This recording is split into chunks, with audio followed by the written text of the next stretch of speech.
신앙생활 가이드입니다.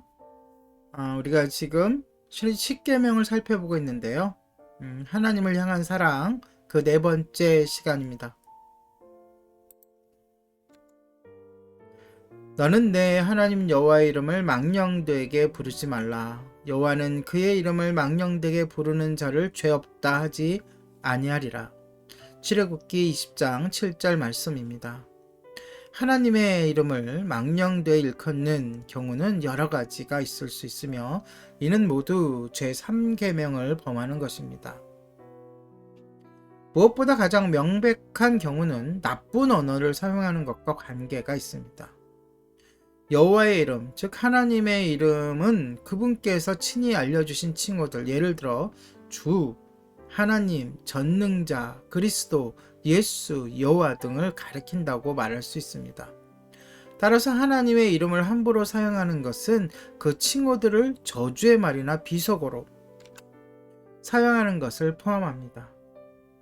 이렇게 하는 것은 하나님을 고의적으로 모욕하는 표현이라는 점에서 신성모독이라기보다는 경솔한 허세라고 말할 수 있습니다.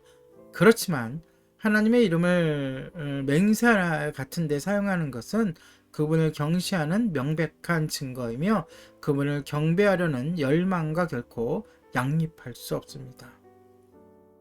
우리 모두는 이따금씩 우리의 어휘를 검토하고 필요한 경우에는 어휘를 정정하는 것이 현명한 처사라고 생각합니다. 우리가 진정으로 언행일치를 이루기 원한다면 교인들이 놀랄 때 자주 쓰는 하나님 맙소사와 같은 감탄사는 입에 담지 말아야 할 뿐만 아니라 기억조차도 하지 말아야 합니다. 이 설명은 영어로 표현할 때 더 확실해집니다. 여러분, 미국의 아주 심한 욕 중에 뭐가 있냐면 갓댐이라는 게 있습니다. 네, 하나님을 들어서 욕을 하는 거죠. 그리고 어떤 일을 당하거나 놀랐을 때 오마이 갓이라고 하죠. 예, 그 또한 하나님의 일을 망령되이 일컫는 것입니다. 하나님 맙소사라는 것을 뜻인 거죠. 네, 그런 말은 쓰지도 말고 기억조차 하지 말아야 할 것입니다. 둘째, 약속이나 맹세를 할 때 하나님의 이름을 망령되이 일컬을 수 있습니다.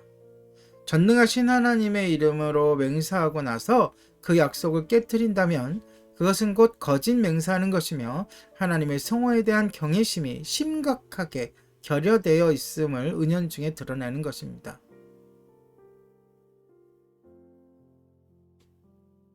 이것 때문에 예수님 당시의 일부 사람들은 맹세할 때 사용할 올바른 방식을 염두에 두게 되었습니다.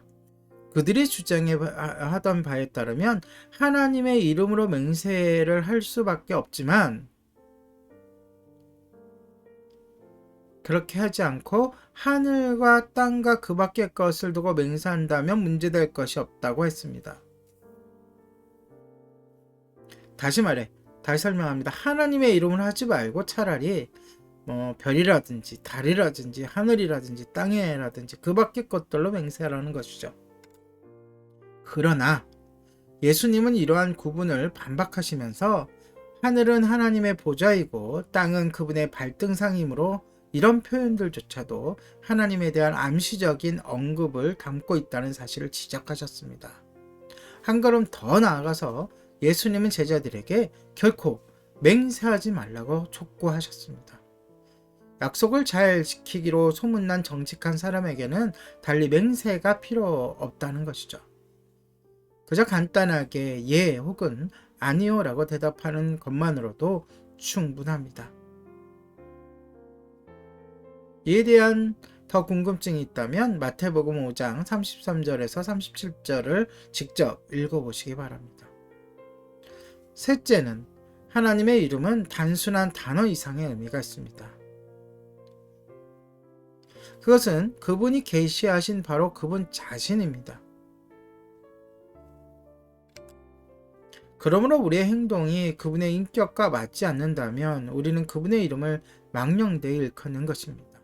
쉽게 말해 내가 하나님을 주여라고 하면서도 예수님을 주님이라고 하면서도 실상에서는 그분을 나의 왕으로, 주인으로, 최고로, 우선순위의 최우선순위로 여기지 않는다면 그건 역시 하나님의 이름을 망령되이 일컫는 것입니다. 만약 우리가 우리 하나님을 사랑한다면 그분의 부합하는 방식의 삶을 살아감으로써 그분의 이름을 높여드리기를 원하게 될 것입니다. 한마디로 이에 모순된 삶을 살면 그분의 이름을 망령되이 일컫는 것입니다. 하나님을 향한 사랑, 오늘은 세 번째 계명에 대해서 살펴보았습니다. 그 네 번째 시간이었습니다. 오늘의 신앙생활 가이드였습니다.